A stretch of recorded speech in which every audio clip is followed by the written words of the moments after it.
Hai Sobat Servis, pada kesempatan kali ini saya akan melakukan perbaikan kulkas Samsung inverter 2 pintu, yang mana untuk kerusakan dari kulkas ini di bagian pintu bawahnya ini tidak terasa dingin sama sekali ya.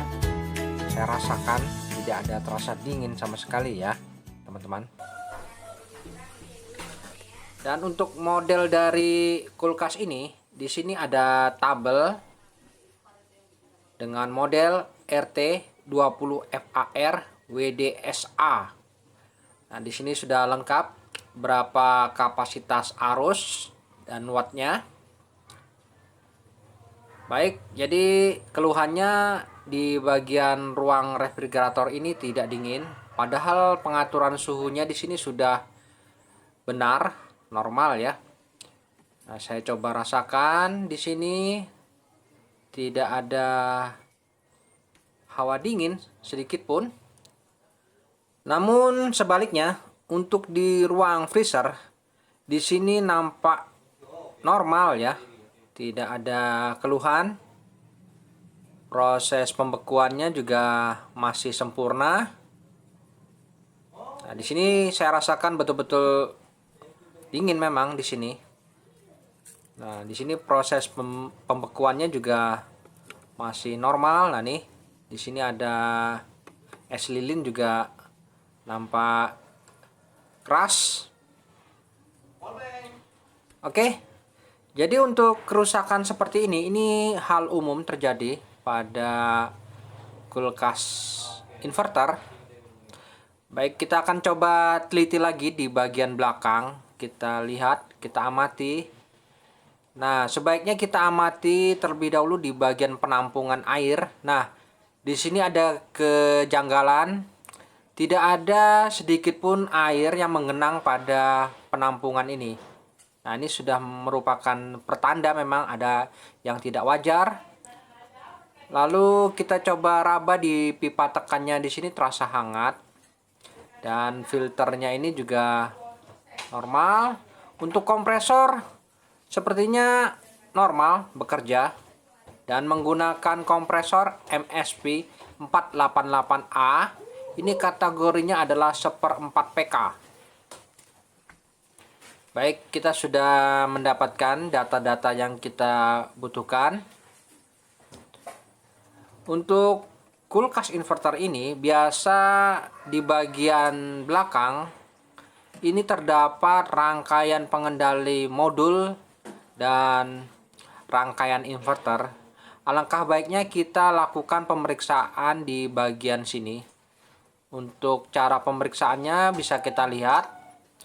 Ini kita coba buka dan kita lihat. Yang pertama, untuk blok inverternya ini pastikan lampu indikatornya ini stabil, normal ya, tidak berkedip, pertanda mantap ini. Kemudian untuk blok modul di sini perhatikan lampu indikatornya. Nah, di sini ada kedipan. Kita coba hitung ya.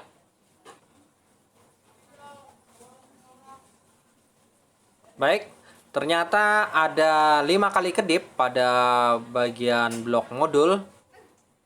Jadi kita sudah dapat kesimpulannya.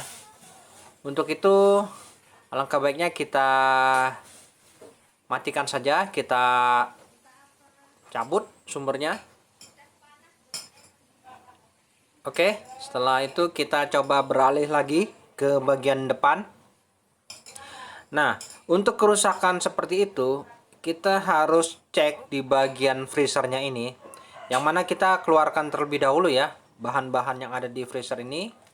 Nah, di sini saya coba keluarkan semua untuk bahan-bahan makanan yang ada di freezer ini, karena kita harus melepas aksesoris yang ada di ruang freezer ini.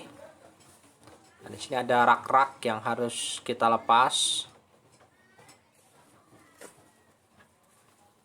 Oke, selanjutnya di sini ada cup bagian evaporator, yang mana di bagian belakang cup ini kita harus lihat bagaimana proses pembentukan salju pada bagian evaporator. Biasanya terjadi pengeblokan yaitu berupa bongkahan salju yang cukup menebal, sehingga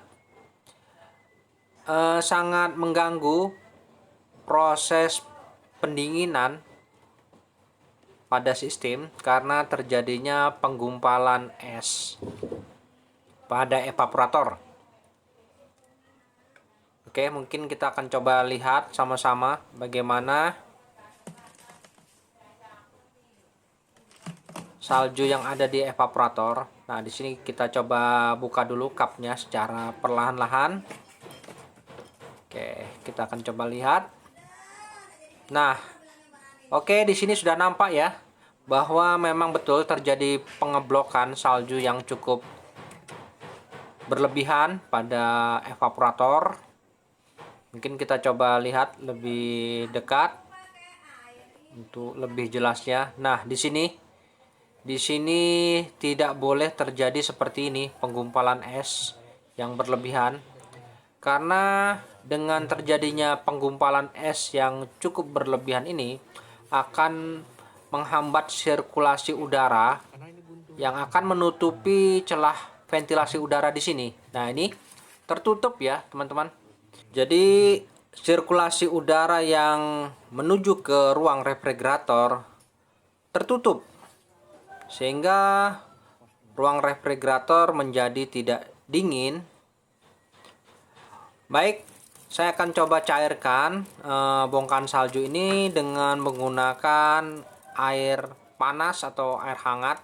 Ya, saya coba cairkan terlebih dahulu supaya kita akan mudah untuk melakukan proses pengecekan yang lebih detail lagi.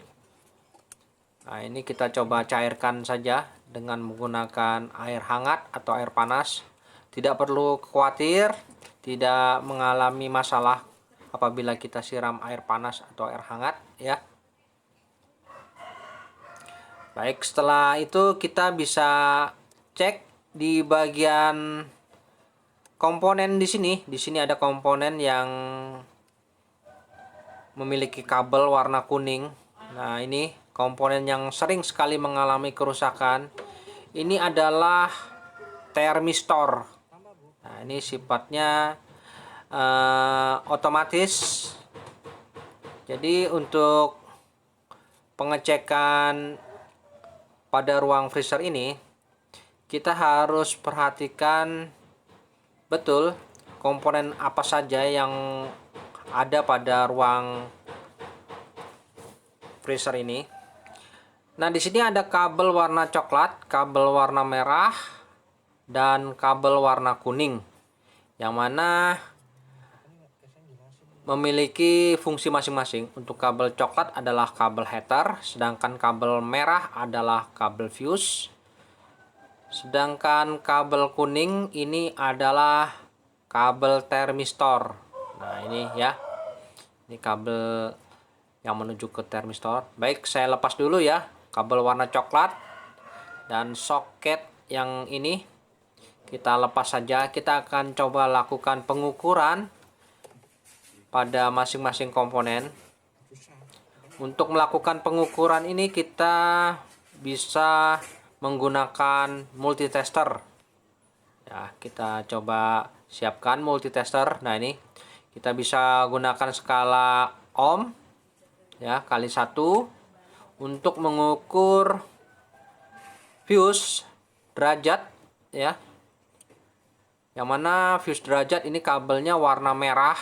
Nah, di sini ada kabel warna merah di soket. Kita coba ukur apakah ada hambatan. Ya, di sini nampak jarum menunjukkan hambatan, pertanda bagus ya. Untuk fuse-nya normal.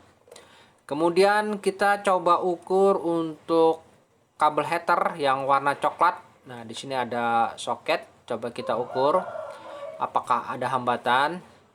Oh, ini menggunakan skala ohm sangat kecil. Kita gunakan kali 10. Ya, ada hambatan ya. Pertanda untuk heater normal, bagus ya. Tidak ada masalah. Untuk heater juga normal. Namun untuk termistor, alangkah baiknya kita ukur menggunakan multitester digital nanti. Kita lihat berapa hambatannya ya. Baik, kita coba ukur saja. Ini termistornya nanti di bawah ya. Saya lepas dulu soketnya. Kita akan lihat berapa ukuran hambatan pada termistor ini. Oke, kita coba lakukan pengukuran di bawah ya. Oke, untuk heater dan fuse bagus.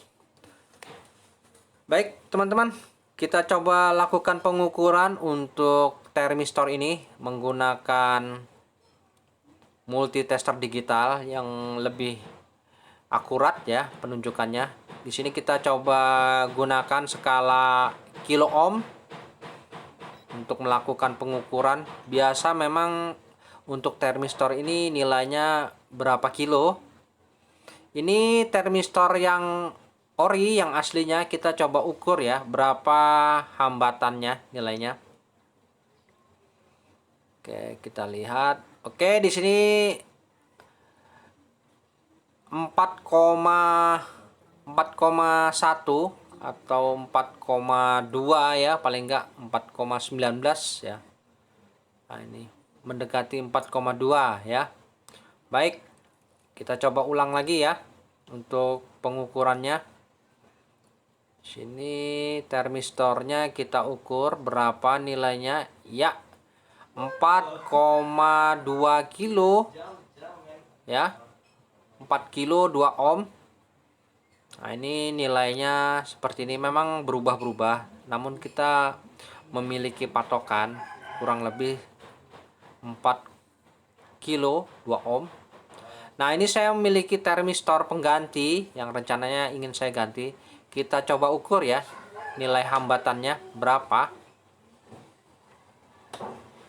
Oke, di sini 4,3 ya, 4 kilo 300 ohm ya. Jadi 4,3 kilo. Oke, jadi untuk termistor penggantinya nilainya 4 kilo 300 ohm.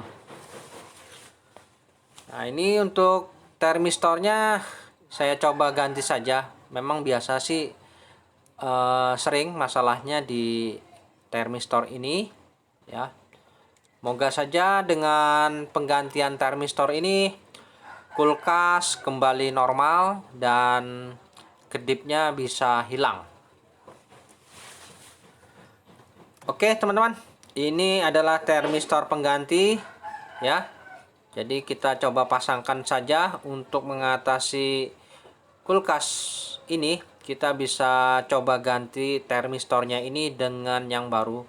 Walaupun nilai hambatannya tadi sangat sedikit sekali ya perbedaannya, namun saya langsung saja lakukan pergantian, tidak ingin ambil resiko.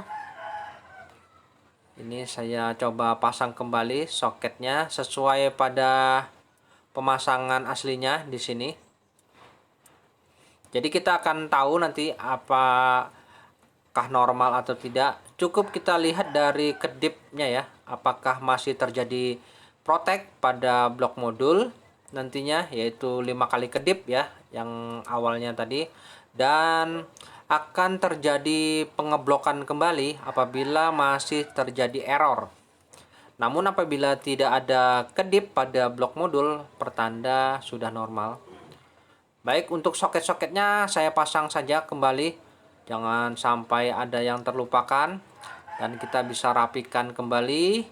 Oke, sudah terpasang semua. Jangan lupa untuk soket fan-nya ini terpasang juga ya. Di sini ada soket fan, kita pasang juga di sini.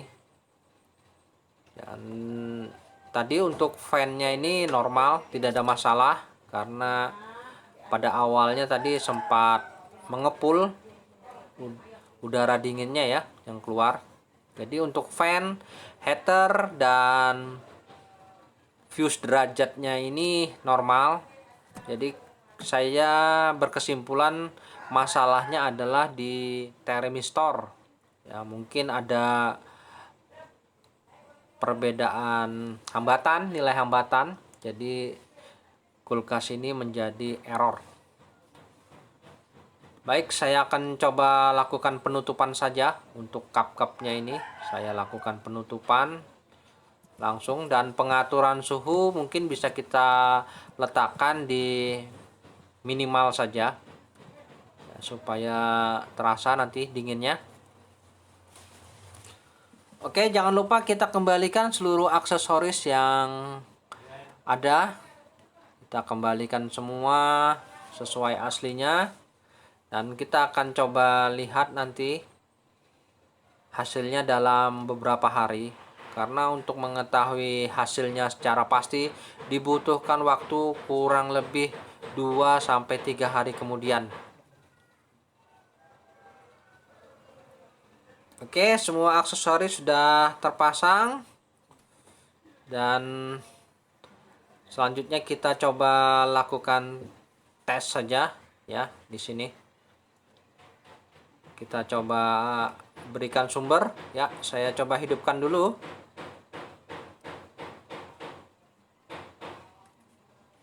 Oke, sudah saya berikan arus, dan perhatikan untuk blok inverternya, pastikan lampu indikatornya menyala. Ya, menyala ya. Pertanda sudah aktif kompresornya, dan di sini indikator modulnya tidak kedip ya. Pastikan apabila normal tidak ada kedip di sini. Jadi kondisinya kulkas stabil. Baik, kita akan coba langsung saja lakukan penutupan pada kap bagian blok modul ini. Oke, saya skrup dulu. Nah, jadi untuk mengetahui kerusakan kulkas inverter ini, step-stepnya mungkin bisa kita lihat dari kedip pada blok modul, berapa kali kedip. Menurut keterangan di tabel, kalau 5 kali kedip itu masalah di bagian heater, bagian fuse panas, bagian termistor. Nah, itu banyak ya kesimpulannya. Jadi kita sudah cek semua, sepertinya tidak ada masalah. Dan pastikan di sini sirkulasi air pembuangan lancar ya. Nah, ini lancar pembuangannya ya, jadi tidak ada masalah. Dan airnya ini akan habis dengan sendirinya. Oke, untuk pipa tekannya sudah mulai terasa hangat. Jadi ini kompresor sudah aktif bekerja, dan kita coba cek di ruang freezer ya, fan-nya juga sudah bekerja, terasa hawanya. Dan di ruang refrigerator di sini untuk lampu penerangannya aktif. Kita akan coba cek nanti apakah ruang refrigeratornya ini kembali normal. Mungkin kita bisa tes menggunakan air mineral, kita letakkan di ruang itu ya. Baik, kita akan coba tes ini. Untuk ruang refrigeratornya, alangkah baiknya saya coba berikan air mineral di sini sebagai pedoman. Apabila sudah terasa dingin nanti akan terlihat. Nah, ini ya. Jadi kita akan coba uji dalam beberapa hari. Kita lihat apakah misi perbaikan kulkas inverter ini berhasil ya. Nah, ini pemiliknya ya, lagi menemani saya. Baik teman-teman, setelah 5 hari kemudian saya coba lakukan pengecekan kembali bagaimana kondisi dari kulkas ini. Untuk ruang freezernya ini di sini masih lumayan dingin. Proses pembekuannya juga masih tidak berubah. Oke, pengaturan suhunya masih tetap ya. Jadi sepertinya masih aman di ruang freezer. Lalu di ruang refrigeratornya ini, di sini saya rasakan rak-raknya ini tidak dingin ya. Jadi sepertinya terulang kembali seperti awal. Jadi sudah tidak dingin lagi di pintu bagian bawah. Jadi tidak ada perubahan setelah kita lakukan pergantian thermistor. Untuk lebih pastinya kita akan coba lihat di bagian modul. Di situ nanti akan terlihat indikatornya.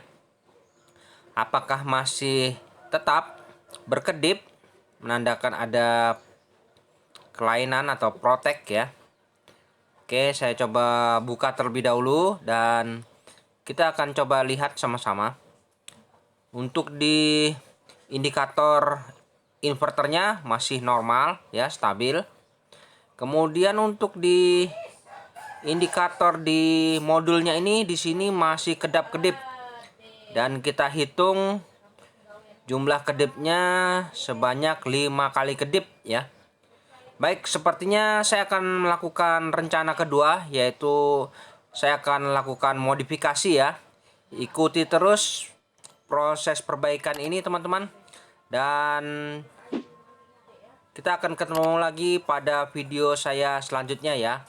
Sampai jumpa.